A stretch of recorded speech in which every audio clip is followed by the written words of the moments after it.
Thanks so much, everyone, for joining. It's much appreciated jumping on in your weekday evening. And yeah, we're really looking forward to spending the next hour with you, hopefully giving you all the information you need to know about teaching in Australia. So we'll kick off with introductions. We've got three of us on the call tonight, and we're lucky enough to be joined by two of our consultants who are currently sitting over in Australia. So I'll just start introducing myself first. My name is Claire. I know I've spoken to some of you on this call before, but a lot of you are new. I'm a New Zealand trained primary teacher, and I taught here in New Zealand for 3 years and then made the move and went overseas. So I have shifted to a new country to teach, but that was for the UK. Oh, I think I'll just get someone I'll just mute. And yeah, so if you aren't muted, if you could mute yourself, that would be great.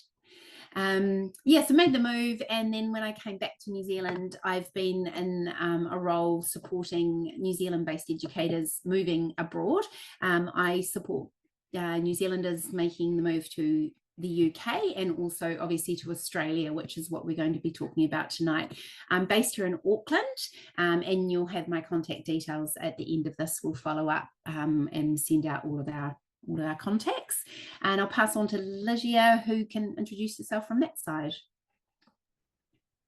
Hi everyone, so my name is Ligia Learmonth and I work on the Sydney Schools team in the state of New South Wales, and I work on long contracts and permanent roles in teaching and executive positions all across independent and Catholic schools across Sydney.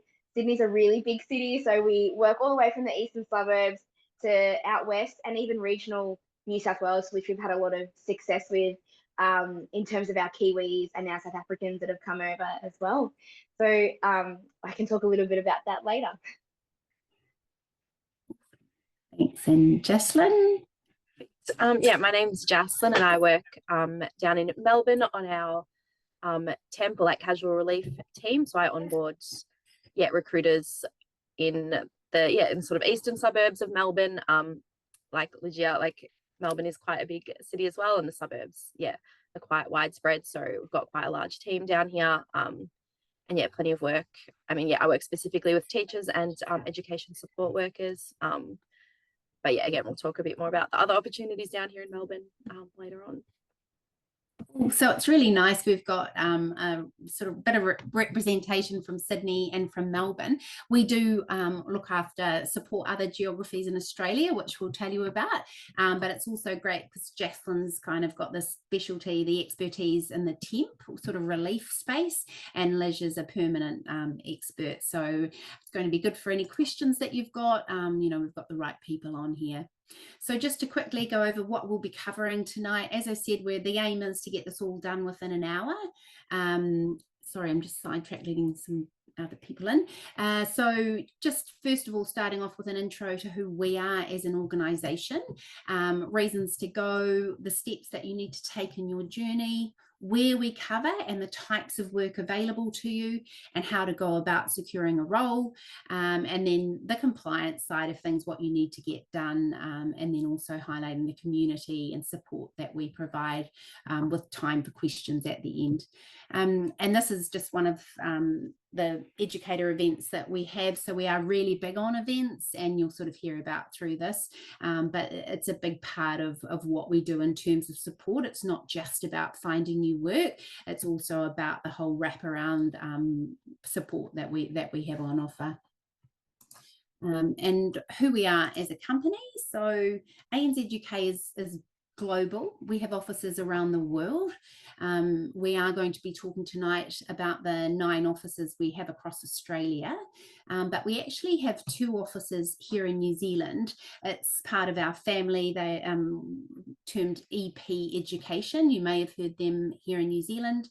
EP Education support educators finding relief, teaching and permanent work across New Zealand. We have physical offices in Australia and in Auckland and in Wellington. And we can provide permanent positions right across the country as well. So if you are sort of a new grad finishing up and thinking you might not go to Australia until April or August next year, we can still help you locally with work as well. We do also have 4 offices across the UK. So if you're thinking of going further afield at some point, or you know anyone who's thinking of going to the UK, let them know to get in touch with us, and we've got a great network of offices over there for you. And again, they can do temp, sort of the relieving and permanent roles across England and Wales. And then we have actually got 14 offices across the state, so lots of things going on there, but you do need the right to work, so that makes it a bit tricky for us as New Zealanders. You need to have like a green card or an American passport to get in there. But the whole idea is that we have that 360-degree support wherever you are in the world. You should be able to speak to someone in your time zone and someone in country who knows what they're doing and to help you. So sometimes we'll have educators going to Melbourne for a couple of years and then making the move on to London and then coming back to New Zealand, or the other way around. So we're sort of here to support you in that regard. If we can just break it up for a minute, you'll find that you've got a chat box in front of you. If you could just chuck in there, so just so we know what representation we've got, whereabouts you're tuning in from. We have had some educators registering who are offshore as well, Singapore, some from Ireland. I don't know whether anyone's got up that early. So just so we know who we do have on the call, to make sure that we are catering and talking, saying the right things. It's likely to be mostly Kiwis, but I know the last one I did actually, I wasn't aware, but I did have some people from offshore. So it looks like it's all New Zealand at the moment. Oh, I have got someone from the US. Yeah, so from the US, we are in Canada as well. So that's great. We'll try, and someone from Melbourne. So we'll try and cater for you as much as we can. We do have local offices in Canada to support Canadian-based educators, just like we do here in New Zealand, and they support the Canadians making the move to Australia. But you'll still find the information in this webinar useful, but we do have some specific support for you around working holiday visa information and things like that. So if you follow up with me after this from my email, I can put you in touch with the right people. And we've got someone in Melbourne, so we can probably hook you straight up with Jaslyn to get the ball rolling directly that way. The US, as I said, we do have offices across the US, and they will have some systems in place to support the move as well. So follow up with me at the end of this. Sorry, we've got some late arrivals, and we can help you on that journey. Just very quickly, ANZ UK are very values driven. It follows everything we do, and it's at our sole purpose. So you can see there with our Be Great are our values, and that's them there. Our whole focus is creating exceptional experiences for educators and students, and that's the heart of what we do. So that's what's driving us. We are an education recruitment specialist company, so we just specialize working with schools, and we are a free service for you, so there is no cost for working through us at all. Okay, so reasons to go. People have all their own individual reasons for heading over. Personal growth is one that's just going to come as an aside anyway.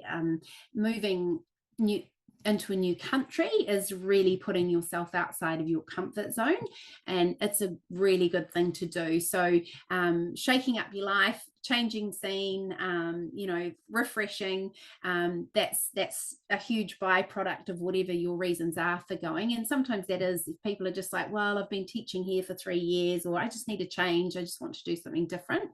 And although Australia and New Zealand are very aligned and similar, you'll still find going and living somewhere like Sydney or Brisbane or even regional Australia, there are definitely a lot of differences, and you'll really notice it.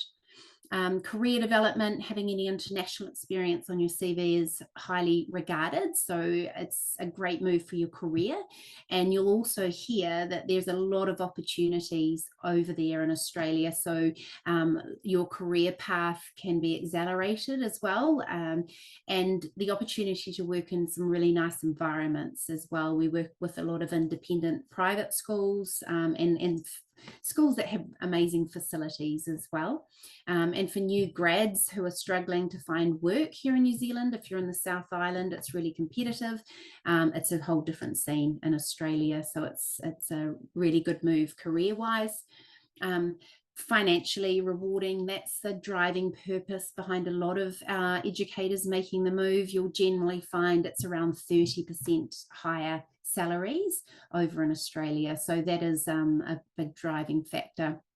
And then obviously the life experience, you'll see that we do aim to connect our educators as much as we can. So lots of different opportunities for you to meet other educators. And although we wouldn't quite term ourselves as an expat living in Australia, you'll find that you will be part of that expat community. And we've got a lot of educators from Ireland, particularly from England, Wales, and Canada, all living there. And it's heaps of fun and you can really get involved. So yeah, lots of reasons to go. I'll stop talking soon and pass over to someone else, but just on the intro stuff, so making the transition. So these are the important things at your initial stages of planning that you need to be aware of. So your right to work is the key thing. You need to know that. If you're a New Zealand passport holder, then there's nothing that you have to do. Entering Australia, you can go in on a one-way ticket and you'll immediately be treated as a permanent resident. So you'll have PR status in Australia. There's a 3-year pathway. If you stay there for 3 years, you can then apply for Australian citizenship from there. You have all the same rights as Australian citizens as a PR, but you can't vote and you can't access the benefit and sort of things like that. So everything else is there for you. We have access to their Medicare system and everything. So it's really, really good. If you don't have a New Zealand passport, if you've got a Commonwealth passport and you're under 35, it's likely that you should be able to access a working holiday visa. Again, as I said, please follow up with me at the end of this and I'll send you through the right sort of visa information to get you underway. If you're not from a Commonwealth country and you're over 35, then there are some other skilled visa applications that you can look at making. And we have quite a few educators going down that pathway. So you'll have to make sure that you're aware of what route that you're going to take. Qualifications. So in Australia, they do a 4-year degree for their study towards teaching. In New Zealand, obviously, a lot of our educators will go through the bachelor's degree, and that's a 3-year degree. We're lucky enough that we have it's called a Trans-Tasman Mutual Recognition Agreement. So what that means is, although you may not have a 4-year degree, if you've done a bachelor's degree, you will still be recognised as a teacher in Australia under this mutual recognition agreement, as long as you're registered as a teacher here in New Zealand. So that registration will connect you to a state, whichever state you're going to in Australia. Basically, if you're registered to teach here, you can go and teach in Australia is the shortcut for that. ECE educators, actually, can you also please just pop into the chat? I can see there's an ECE educator on here. What you teach, so whether you're primary, secondary, ECE or special needs. So there is ECE, so we will cover ECE tonight as well.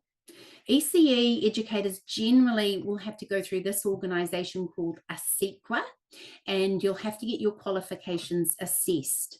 A lot of New Zealand qualifications are already pre-approved on ASEQA, but that's an important part of getting prepared to go and teach in Australia. We will support you through that process. We have guides to take you through it. So we've got a whole mix of ECE, primary, secondary.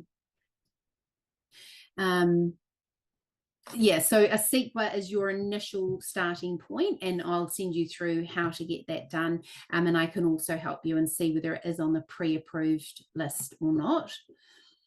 The curriculum, really similar to New Zealand, particularly the early childhood and primary curriculums. Early childhood, very play-based, and the primary curriculums, they have a lot of the same initiatives that we are looking at. They do, lots of schools will be doing structured literacy or Otago math, trying different things like that. Not so big on collaboration, are they, Ligia? Do you see that, Jocelyn, much? Like, we have a lot of modern learning environments is what we call them. So that's when we will join up 2 classrooms together and co-teach. Yes. So like team teaching. Yeah. So are you getting that a lot? I keep meaning to. You are. So it's coming in. Oh, there's a lot. Yeah. I mean, a lot of independent schools are quite different, but I work with a lot that already do that. That collaborative teaching spaces, collaborative learning spaces for team teaching. Even secondary schools are doing that as vertical groups and things like that across subjects too. Right. Yeah. Okay, cool. So lots of sort of innovative things like that as well. And I know that some of our secondaries are trying that here too. So pathways for New Zealand passport holders who are registered here in New Zealand is pretty straightforward. It's registering with the relevant state, which we'll cover shortly, and then the rest of it we take care of for you in terms of finding work. Okay, so just touching on the different state registrations. So as I said, every state does have their own registration body. So you really sort of need to have a bit of an idea of where you're wanting to go, which state appeals, and then register with that relevant state. If you move interstate, you'll have to then register with the next state so they don't cross over. It's not an international thing. Jocelyn, do you know much about this process? Am I throwing you under the boat? No, I mean, yeah. So I guess, yeah, as you mentioned, you do get that mutual recognition coming from New Zealand, which I think makes it a little bit easier, but it is still, it's not hard, it's just a lot of paperwork that you need to do. So as Claire's mentioned here, you can do it before you arrive in Australia. So we'd definitely highly recommend just getting onto that as early as you can, just because sort of compiling all the documents that you need can take quite a while, and then it can take, especially depending on the time of year, I guess heading towards the end of the year as all the Australian graduates are finishing up their studies and they're all applying for their teaching registration, it can take up to 2 months sometimes for that to get approved. So definitely, yes, recommend getting onto that as early as you can, and that's an annual registration. But once you've done it the first time, you initially, depending on how long you've been teaching for, you'll go onto your provisional registration, which you do have to over here do a project, I suppose, in order to get onto your full registration.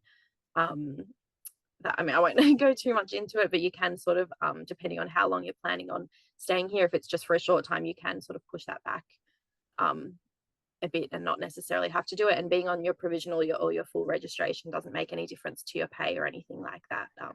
It's all the same.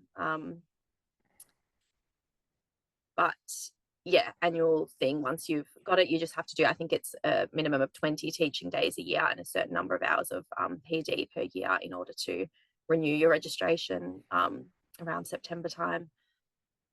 And sorry, that was a bit all over the place, but I think that's sort of, the main, I'd just say, it's a lot of, documents, and just get onto it as early as you can would be my main advice. Yeah, they're not the easiest organization to deal with, but you are eligible for it because there is the mutual recognition, but they don't just tick the box and let you go through with it. They do check everything.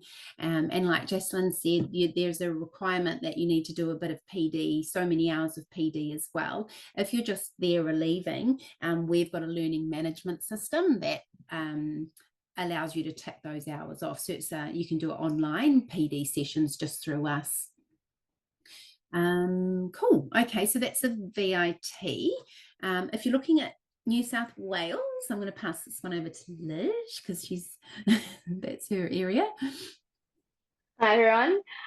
Yeah, so with New South Wales, it's probably a little bit more of a complicated situation, only because you physically have to be present in New South Wales to come and get your working with children check. So you cannot begin any process, you cannot start anything online at all. You cannot get any approvals until you are face to face with a person at a booth at Service New South Wales with your passport and your documentation to be able to make the payment, and they see you face to face to stamp away for that working with children document. Once you leave the facility, you could wait between a few days to a couple of weeks to get the working with children check approved. Once that comes through, you're then able to upload that onto the NESA, the New South Wales Education Standards Authority website, and upload all of your other documentations like your transcripts, your visa, all of that onto there, and then they're able to start processing your approval to teach, which again can take anywhere from a couple of weeks to a couple of months.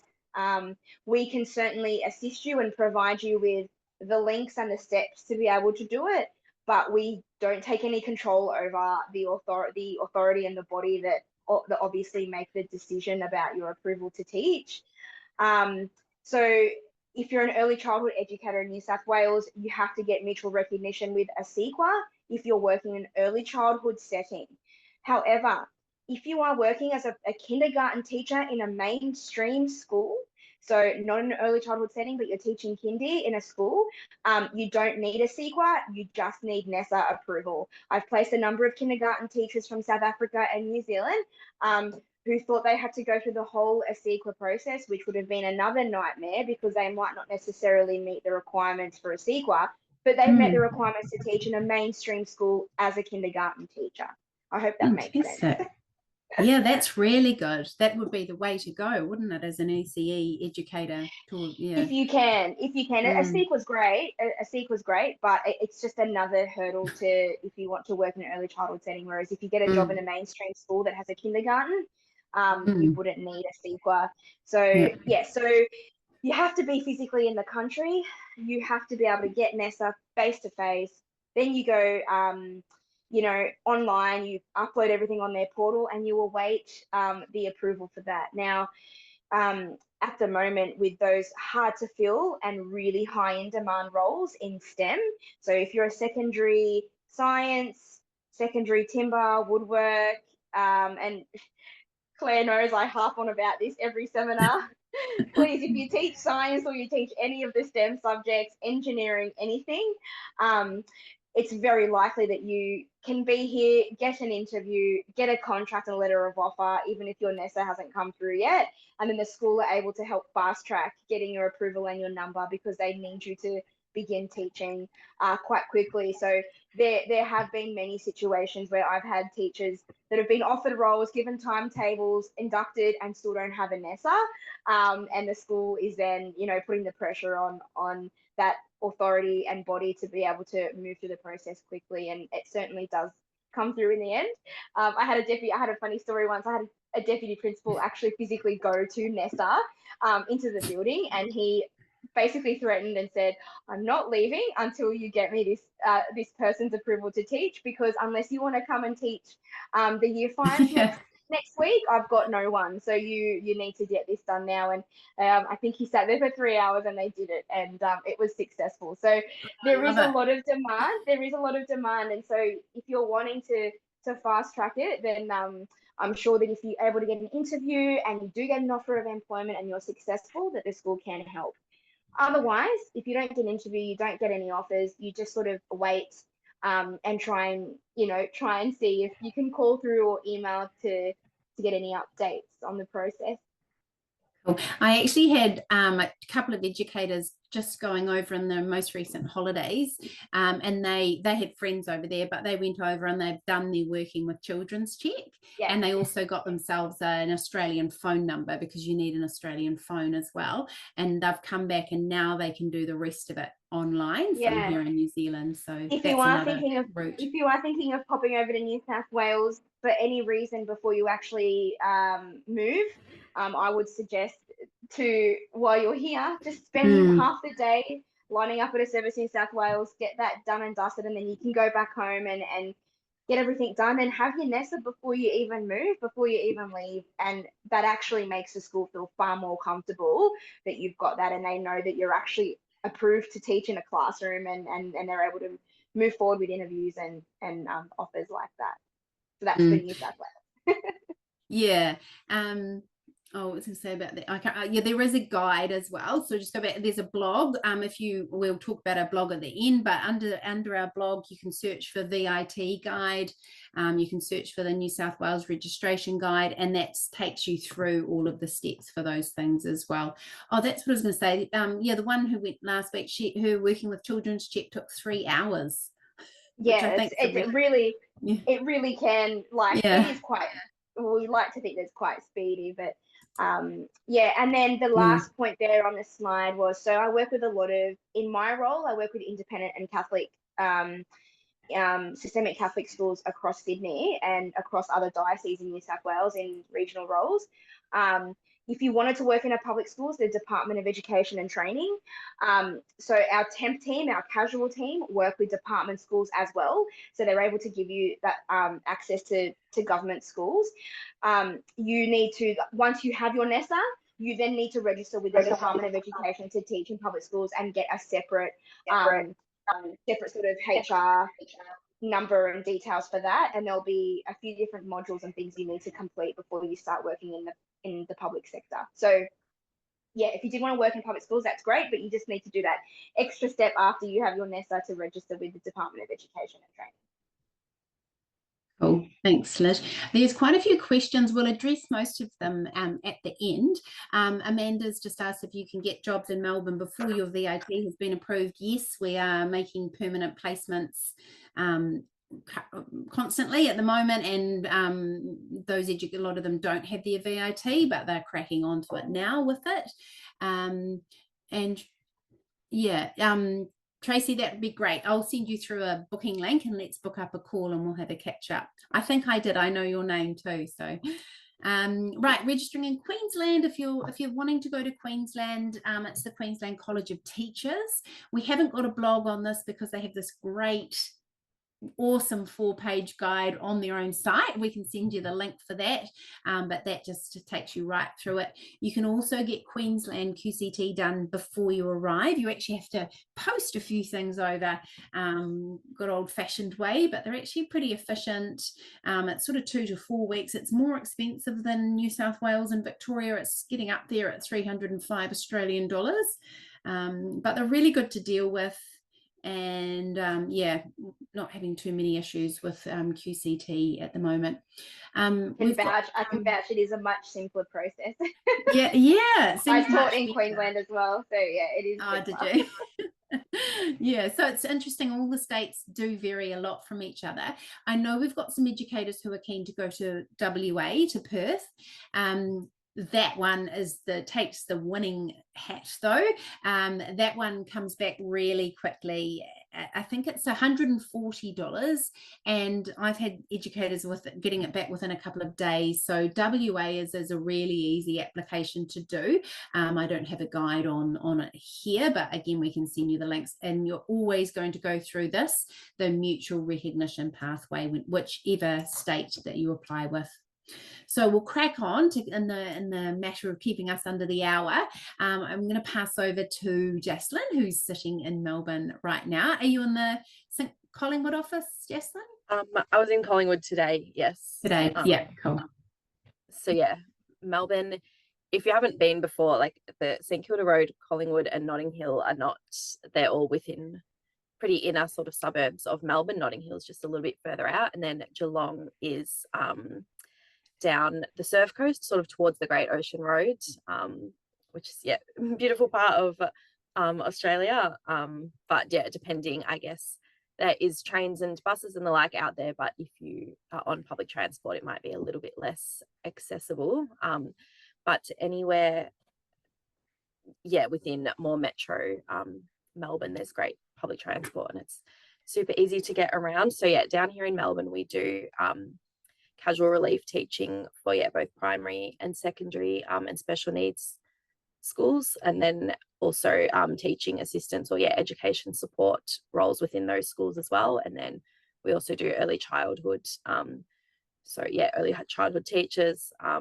We have, and then over here we've got diploma educated, or diploma trained educators, and certificate 3, which is a different sort of, I suppose, levels of work within early childhood settings. And then within all of those, we do place permanent roles as well. So we can place you permanently in an early childhood centre or a kindergarten, primary schools, secondary schools, and in the special needs settings, as well as there's more leadership roles as well. And then, as I said, we work with a lot of schools around Metro Melbourne, and we're starting to branch a lot more out into regional areas as well. So there are, as well as just the schools we work with generally on a regional basis, there are some current initiatives with the Victorian Department of Education encouraging people to head out to those regional schools, or even schools in a bit close that are just find it a bit hard to fill due to the location or the demographic of the students and different sorts of reasons. So they've been confirmed till the end of this year. We're not 100% sure if they'll keep going next year or not, but if they do, that would be great, because there's some obviously great opportunities to see regional Victoria, and there's a nice financial incentive there as well. And because we've got these offices that are a bit spread out, depending on where you do decide to settle within Melbourne, it makes it definitely a lot easier to be able to contact or speak to someone who is near to you and is going to be able to help you, as Claire said, sort of in real time when you're here. I mean, it's not a huge time difference between us at the moment, but lots of support there. And I know Claire's touched on the educate events. We might talk about it a bit later on, but we definitely do heaps. We do sort of the international ones for people who have arrived recently or are planning on heading overseas. We do within the sort of regions. So in Melbourne, we've got the North team, East, South, Southeast and West team, and then our Southwest team, which is Geelong, and that sort of area in between Geelong and Melbourne. These teams each have sort of frequent educator events so that they can get together with their in that casual, I mean, I'm speaking more of the casual relief side of things because that's where more of my expertise is, but I think some people can, as a casual relief teacher, sometimes find it a bit hard moving around to different schools each day. So we definitely want to create an environment or a community where you still feel like you've got colleagues and there are people that you can talk to about things. So we do barbecues and lawn bowls and all different sorts of events throughout the year for that. We're planning for our international educators, if anyone's arriving before or between now and November, we've got one planned later in November for all the sort of recent arrivals. As Claire said, it will be a lot of Irish people, but they're good fun, so it should be a good time. And I know that we're again talking a little bit later about transport, but really good public transport, trains, trams, buses, bike lanes, pretty good if you like cycling, and depending on where you end up, like there's just no shortage of work anywhere. There are schools all over the place, so you'll be pretty set wherever you sort of decide to end up. Cool. Thanks, Jaslyn. So as you can see, it's in Victoria, we can pretty much help you whatever you teach and whatever you're after, really. It's sort of our biggest, busiest state, with the most opportunities there. And we have educators who we've got teaching here. There's Bendigo here, you know, quite far out of Melbourne. I've got a new grad who went over last year, and she's teaching right up here on the border between Melbourne and New South Wales. So you can be right up in the regional areas, yeah, if you want. Yeah, so plenty of choice and scope in Victoria. Queensland, I'm going to pass to Lygia because she's lived and taught there before. Yeah, again, I'm not on the Queensland team, but I can certainly vouch for Queensland and what the market is like. I taught there for 8 years.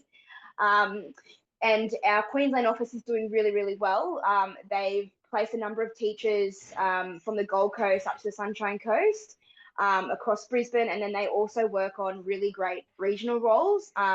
And by regional, I mean along the Great Barrier Reef, like beautiful, beautiful smaller regional cities. I lived in Townsville on the Great Barrier Reef for 13 years, and it's lovely up there. Some really beautiful schools, independent schools.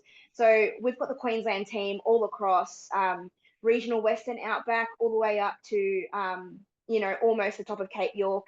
And then you've got your metro schools in the Gold Coast, Brisbane, and the sunny coast as well. They're doing really well. They work on all sorts of roles. They work on primary, secondary, and executive roles as well, and permanent roles for early childhood educators too. And with relief teaching, they're only at the capacity at the moment to be able to offer relief teaching to those early childhood educators. They're not really able, or in the space at the moment, to be able to offer temp within the schools. But yeah, so that's obviously there's something for you to think about. It is very competitive on the Sunshine Coast and the Gold Coast, and you can probably understand why. They are beautiful places to live. The climate is phenomenal, and you have access and amenities to everything, events. The beach is just at your doorstep at these places. So it is very competitive to get, I suppose, long-term or long contract roles in these spaces. Again, in saying that though, if you do teach a hard to fill subject, such as the sciences, STEM, engineering, mathematics, any of those, it's definitely not off the cards for you to be able to get a really great role in some of these cities in Queensland. Brisbane does have pretty good public transport. Sunshine Coast, not so much. And the Gold Coast has good public transport as well. And then the further out you go from these main metropolitan cities, it obviously varies. It becomes more regional, more rural. It really depends on what you're after. But Queensland is so much more laid back. The rest of us in Australia always say that the Queenslanders are 20 years behind and 20 years slow. So very chilled. Very chilled. Brisbane, for the longest time, was a sleepy city, and it's sort of just growing a little bit more now. So if you're looking for a more laid back place to live but has access to everything, yeah, I would suggest, you know, the Gold Coast, Queensland, the sunny coast, and some of those regional towns are just absolutely beautiful. And the people and the communities are really nice as well. A lot of really great Indigenous cultural stuff that you can do with the communities there, with our First Nations people too. Well, thanks, Liz. It is hard if you're primary. It is we're not really in a position to help in that Sunshine Gold Coast. But like Liz said, if you're in one of those sort of secondary in demand areas, then yeah, hopefully we can sort of give you a hand there. Liz, New South Wales. I've even put Wagga Wagga on here. Awesome. I'm back again. Yeah, definitely not from Wagga. Don't have two heads, but you know.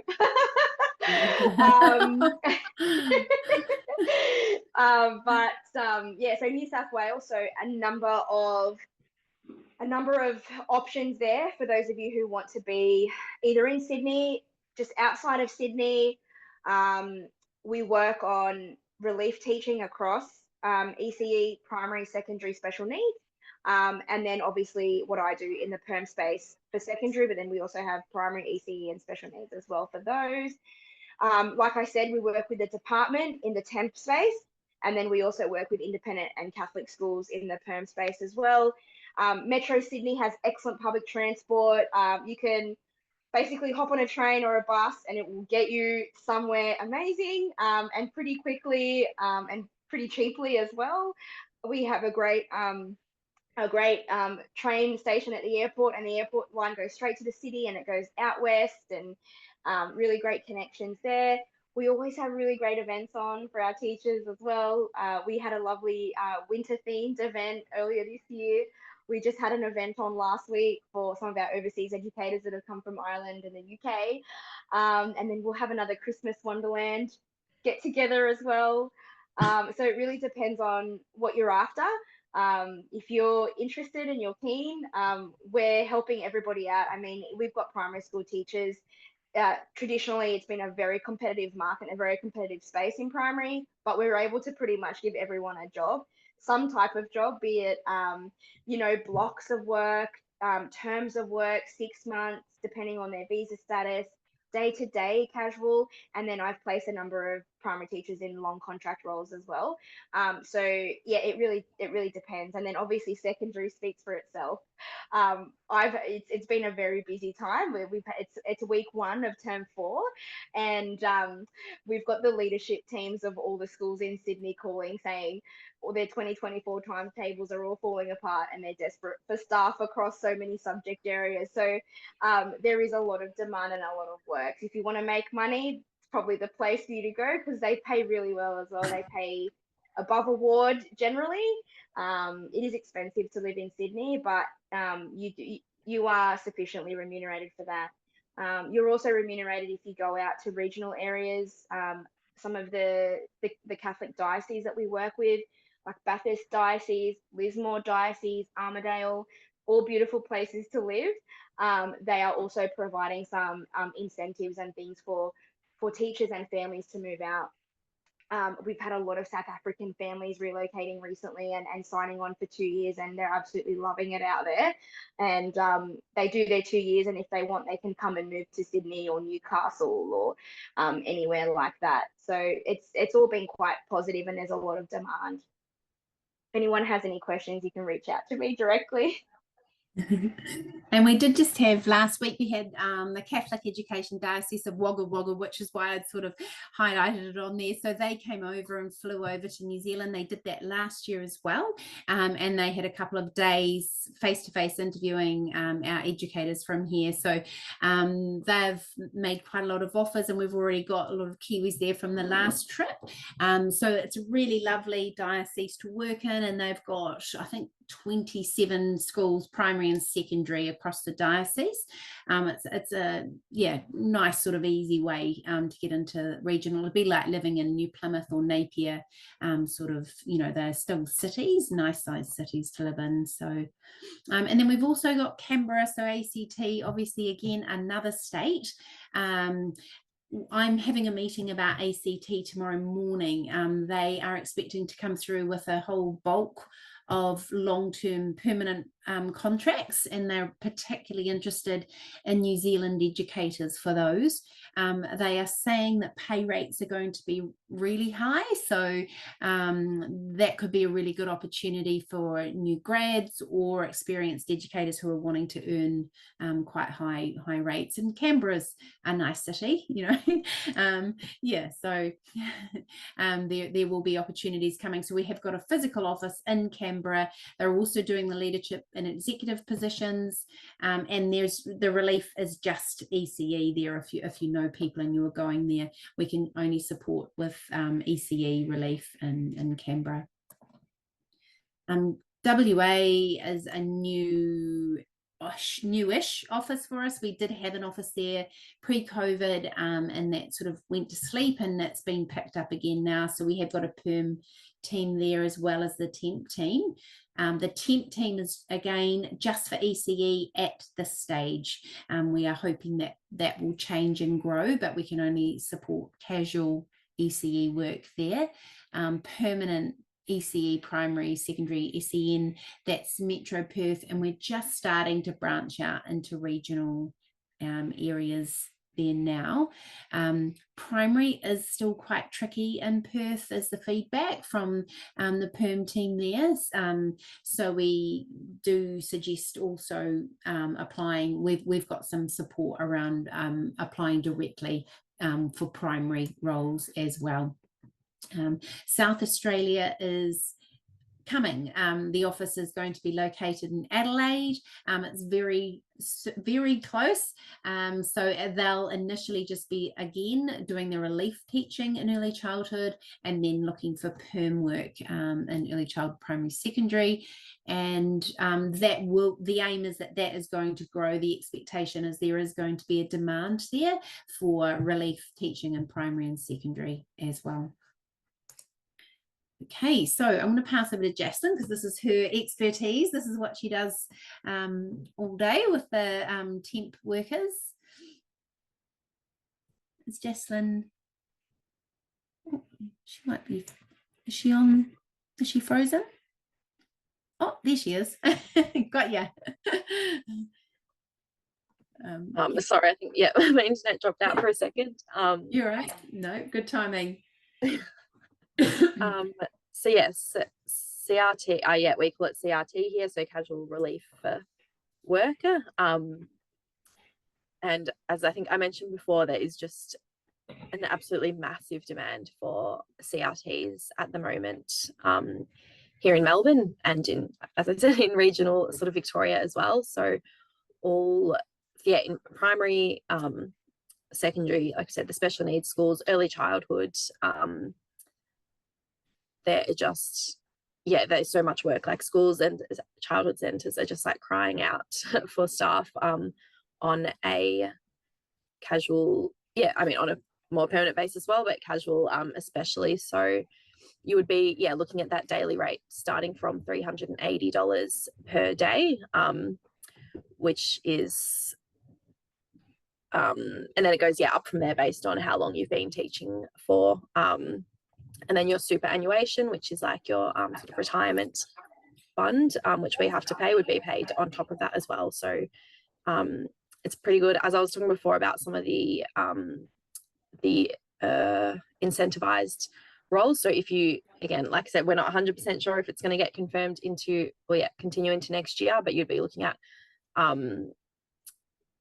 for some of the day-to-day stuff, or the hard to fill roles, $500 per day, and up to around I think it's about 760 or so for some of the regional work. So there is some huge incentives to be heading out into sort of more regional Victoria, and some beautiful country towns and down the coast, and beautiful places to be sort of spending a bit of time and working. And then early childhood, again, as an early childhood teacher, you'd be looking at that daily rate of $317 per day, and I believe again that varies based on your experience as well.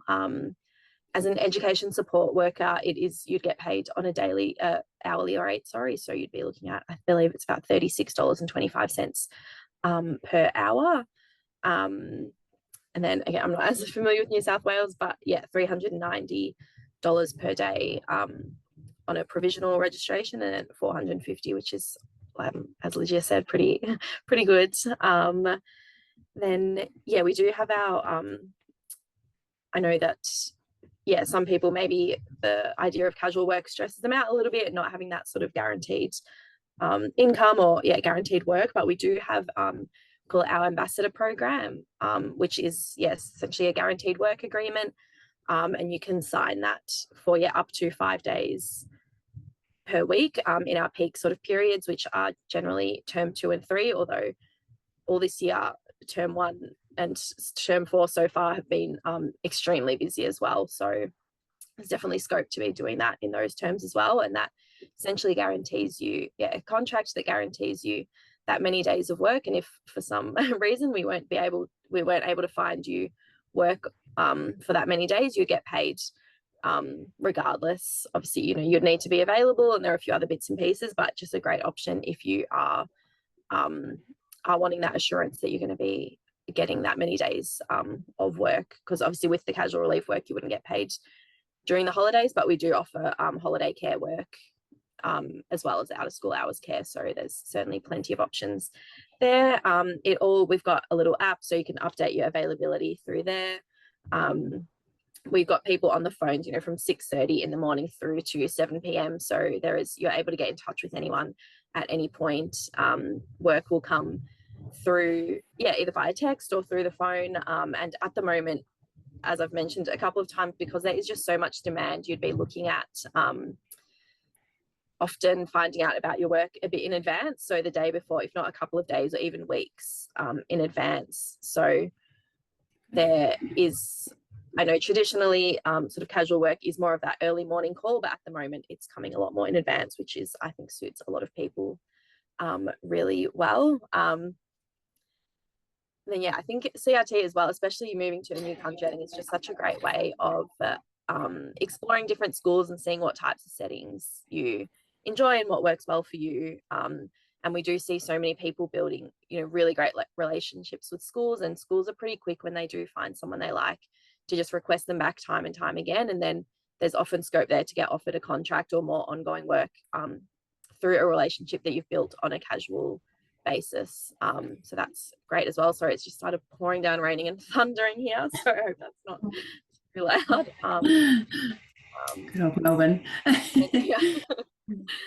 It is really nice, not having that workload and just it's awesome. Exactly. No planning, great. no marking, no parent teacher interviews.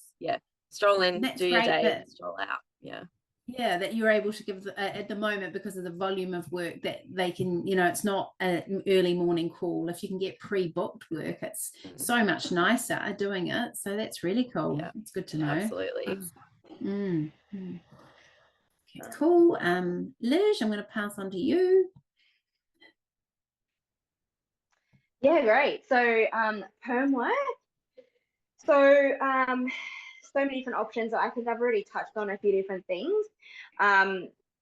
We found so far, even with our Irish educators on working holiday visas, that they really do enjoy being in a school for 1 term or 2 terms, because it does give them that consistency. It is something amazing to have on your CV, and also provides you with professional experience and everything that you need if you're an early career teacher, especially. So it gives you the option of making sure that you make the relationships with the students, you're able to have that rapport with them, you're able to have some control over the lesson content, and be part of the community at the school, which is quite grounding, and I think really can be really important when you're brand new, when you've come from a different country and you're wanting to sort of establish yourself. You can really find yourself in a school with a lovely community as well. So we support you with your CVs. We write a professional summary about you on your behalf after we've met with you. I always like to talk to my teachers about, their teaching philosophy and their pedagogy styles and things like that, to make sure that they are well aligned to the different schools that we work with. Every school has so many different teaching and learning frameworks, and the way they go about partial and well-being things, like depending on the type of person that you are and teacher that you are, you might find that you prefer to be at a Anglican girls' school, or you prefer to be at a Catholic boys' school, or so they're the things that we sort of discuss with you, because we work with such a large range of different types of schools. So it is really great to have a more permanent role, even if it is for a term or 6 months, if that's all you're allowed to work, or even longer, 12 months or forever. That's what we work on. And you're able to support the other teachers in your department and provide them with your wisdom as well, and the same for them to you. And a lot of teachers have interviews before they arrive as well. And they're able to meet digitally, and then they can meet in person on arrival and go and have a look at the school as well. So there's a lot on offer depending on what you teach and where you'd like to go. And within Sydney itself, obviously, where you're living and how far you'd like to commute. And I would say the same for Melbourne, where you're living and how far you'd like to commute and what you're teaching is actually really important in being able to determine whether or not you can get a permanent role or even a long contract. you know, I say there's a lot of subject areas that are quite competitive, but then there's other subjects that you can pretty much be guaranteed a job if you come from anywhere else, and you're allowed to teach, then you'll get a class. So it really does depend on your commute situation. I always say to people in Sydney, where are you living? How are you going to get to work? Are you catching a bus? Are you catching a train? Are you driving? It is a very big city. The urban sprawl is incredible, and you can be on, you know, it's quite normal in Sydney to travel on a train for an hour, hour and a half to get to work. Some people do that. That's just what they do, and it is quite normal. It's also quite normal to be in a car for that length of time to get to your job. It really does depend on what you're looking for. Some people want to live in the eastern suburbs and work in the eastern suburbs, would like to walk to work. I say good luck to them, but it really is dependent on what they're looking for. I don't think there's anything else that I can really add to that. I would Awesome. say that it's the same for most cities in Australia, really. Yeah, I think what a lot of our Kiwi educators do is actually not have too much of a fixed location, or they might some of our educators say, I just want to be in Sydney, or I just want to be in Melbourne, and so then find a job and then look for the accommodation close to the job. So do it in that order, because we're sort of coming in new, so you sort of got that, do it that way around. But yeah, the perm team are amazing, and it's a really nice experience for you to go through and be supported by them over there. They're incredible, and they do work really close with each other. So again, sometimes I've got educators who say, well, I've got friends in Sydney and I've got family in Melbourne, so I'm open to anywhere in Sydney or Melbourne. They work together really closely across state, interstate as well. But yeah, having them taking you through the application process is much easier than sort of going through the individual applications for jobs yourself as well. So it saves you a lot of time and pain as well. I'm just going to rip through these ones because we're just getting short on time. This is Jacelyn's talked about this, which is great. So we do have that on offer for Melbourne. Sydney will also offer this only once you've got your NESA. So you do have the option of having guaranteed relieving once you've got your NESA all sorted. So you sort of normally get that set up once you're there. And again, Jason sort of covered some of the incentives that come through. The Victorian government are very proactive, and they're talking about it, but no one knows what it's going to look like next year, but it does sound like they will be renewed. But watch this space, and we can sort of keep you up to date with that as things come out. We've also got an educator referral bonus, so if you mention us to anyone and they get in touch, reach out, make sure they say your name, and if they go over there to work, then you'll get $100 for everyone that you've referred. And again, I think I'll just skip past this one pretty quickly because we've kind of covered it. We really support anyone working within a school environment, including caretakers, sort of all of this side of things as well, technicians as well. So if you're traveling, if your partner is a nice and practical person or that sort of thing, we may be able to support them finding a job in a school environment. And again, the types of schools, as Liz said, for permanent roles, it's predominantly the independent and Catholic schools that we're working with. For the relieving, you're going to be working in all of these environments. It's just everything, government and independent, faith-based, the whole range. Special needs, if you do have an interest, you can get into the special needs sector as well. And as mentioned, we've placed Kiwis going over, we've placed them to as high as deputy principal level through digital interview coming from here. So we do the lot. We do have an early childhood team, a specialist team who know all about that area as well. So if you were in early childhood, we'd be passing you over to someone in that ECE space.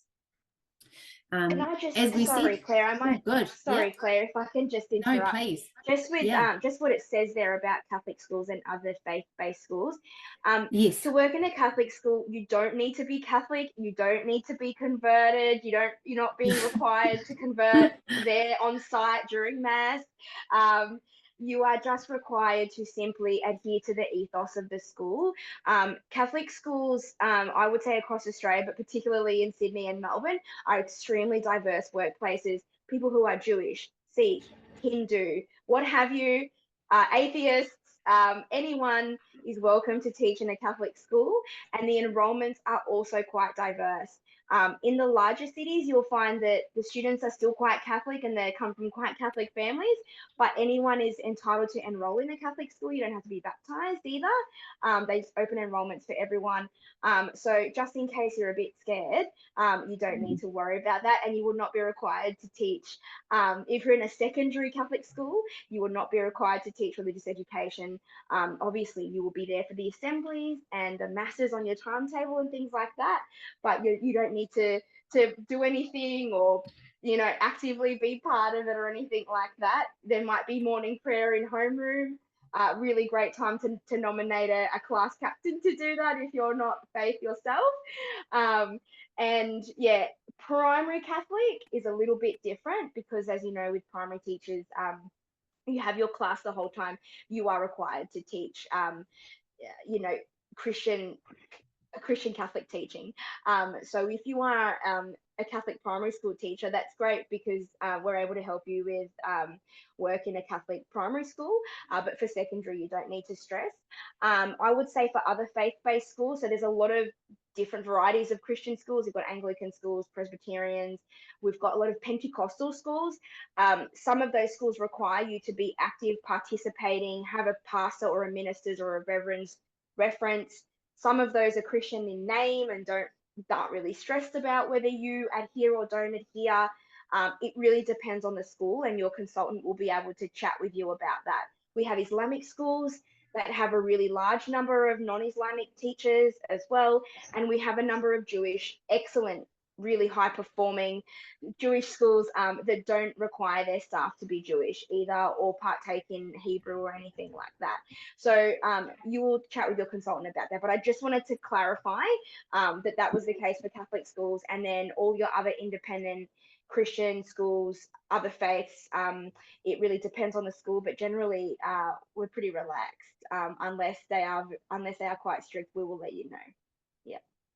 Yeah, good point, Liv, because a lot of our schools here, it's a bit different. So that is a question we get asked a lot. So yeah, good. Nice spotting. What have I done? So community, we've touched on this as well. We do have the pre-departure. We try and get you together before you leave if we can, to meet other educators, and then we've got a really good Facebook group that's really active. I'll send you the link and a follow-up email after this, and the arrival events, which we've already touched on as well. And I'm actually going to skim over this one as well. I was going to pass it on, sorry, Jason, but we'll just keep in time frame. But we do have our area guides, and all of this information is covered in it. But just so you can see, we do have advice for you around these areas, and these area guides go into quite a bit of detail, and there's Facebook groups and links that we recommend. So we're a bit out of time tonight to go over that, but we do have all of that support online, and we'll talk to you about all of this as well. And when so that Steps is chatting to me, and I have spoken to some of you already. Once we get CV from you and you've got a firm idea of when you're wanting to arrive, then I would connect you with the Australian team. So you might say, I want to go to Melbourne and I really just want to do some relieving and have a look around. It's quite likely that might be Jaslyn who reaches out to you from there. So you'll be having early conversations with Jaslyn or whoever is your relevant consultant while you're still here in New Zealand. And it's great because you can go, oh, look, Jaslyn, I've heard that this is a really good area. What do you think? She's on the ground there in Melbourne and can help and support you all the way through. So yes, Jaslyn, please contact me. I've got someone on there. So or you might say, look, I really want a permanent job. I don't want to go over unless I've got a job. We hear that a bit as well. And then I'd be connecting you with the perm team. If you knew you were going to Sydney and you were a hard tech teacher, you'd probably have a call within 1 minute from Lygia on the phone. She would be ringing you up immediately. So you'll really start building that connection with the Australian team early on, which is really, really good. We take you through the compliance. I'll help you through the registration with the state. That's a big part of what we do from this side. We make sure that you're fully cleared and then connect you into the classroom. Our blog, I touched on it earlier, but our blog is amazing, and I'll send you a link for that in the follow-up email as well. We mentioned our learning management system. Once you're registered with us, you'll have access to this, and that's a plethora of different resources and professional development modules that you can go through. The Facebook group I'm sending you, we've got a really good info pack which you'll get after the initial chat, events, and then we've covered these sorts of things as well. So to jump into questions, it is 4 minutes over. I will say at this point, thanks so much for joining us, and I understand if you do need to jump off now, you will be sent the follow-up as I mentioned. If you're keen and you want to get things underway, then you can scan the QR code. That'll bring up my booking link and you can book in a call with me. So as I said, that's the next steps. I'll have a chat to you and make sure we've got everything we need, and then pass you over to the right people, the right team. But yeah, thanks for joining us. If you've got questions, please chuck them in the chat now, and if you want to, you can put your camera on and ask them that way as well.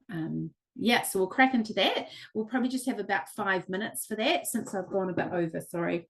But yeah, feel free to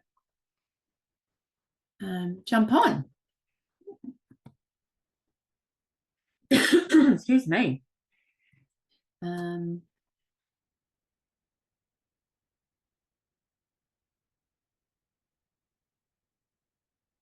Great, thanks team. Anyone questions? We may have answered them all. I don't know whether we covered all of them as we went, or we someone just asked the difference between teaching in state and independent. Liz, that's probably a good one for you.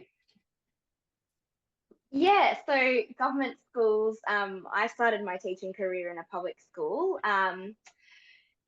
Yeah, it's you know, public education. In Sydney and in New South Wales, we do have a lot of selective schools where students are actually required to sit an examination to get into the school, and they are extremely high performing. In saying that, though, the majority of our public schools, there are good schools out there, but they do struggle traditionally. I mean, if you're interested in a role that's quite challenging and has students with a lot of varying needs and differentiation, it's rewarding, but it's hard. They're not as well catered for when it comes to some technologies and spaces and learning environments. It really depends on the part of Sydney that you're in the public sector. Independent schools, again, depending on the school that it is, if it's a very large independent school, like the King's School, Trinity Grammar, any of those huge schools with a lot of money and a lot of resources, it can be amazing being able to teach in those settings that are quite academic, quite sporting, offer a lot of extracurricular, but then the parents can also be quite demanding. So I think it's much of muchness. In the public sector, you find some really down to earth, beautiful kids, and you find some really challenging behaviors as well. Whereas in independent schools, they've got a bit more capacity to rein in on those behaviors and things like that, because they do have their own rules that they can sort of set in place. Well, thanks, Liz. And someone's asked, are there many online teaching vacancies? So currently working in a correspondence kind of environment here. Do we ever get anything like that? Sort of correspondence school teaching or remote teaching online? There's not many in Melbourne that I'm aware of. There are a couple of online schools, but yeah, not ones that we work with. Yeah, closely. I've never heard. Yeah, it might be quite tricky. Yeah. You could try looking and finding and contacting them directly, since you've already had that experience. And someone else has asked about the child protection courses. Yes, they are all mandatory. You do need to do that before you start. We've generally got them as an online module. Jason, do you know, would that be, I know we do them for educators coming into Victoria. Is it standard? Is that a national thing? Would, if someone was going to Perth, would it be the same? Or? I would say Perth, or yeah, Western Australia would have a similar Yeah. version of it. It's usually a state by state thing, but it's normally just like online, sort of, 45-minute online little course that you do and answer the questions, and it gives you a certificate at the end. So you could be able to, yeah, I'm sure you would be able to do it from New Zealand if you wanted to get that done now. Yeah. Okay. Anyone else? And as I said, I will be following up with an email tomorrow with all of our contact links, and any other questions you can also follow up with me that way too. But I might finish it up then. It's really nice to see some of you online as well. Thanks so much for joining us. And yeah, we really look forward to hopefully partnering with you in the future, whether it's next year or, in 2 or 3 years' time. So do keep in touch. Don't feel bad if we don't hear from you for a year. You can reach out and get the ball rolling whenever it suits. Okay. All right. Well, thanks, Thanks Kate. so much. Thanks so much, Have a everyone. great Thank you, Friday. Claire, for everything. Thanks, everybody. Bye.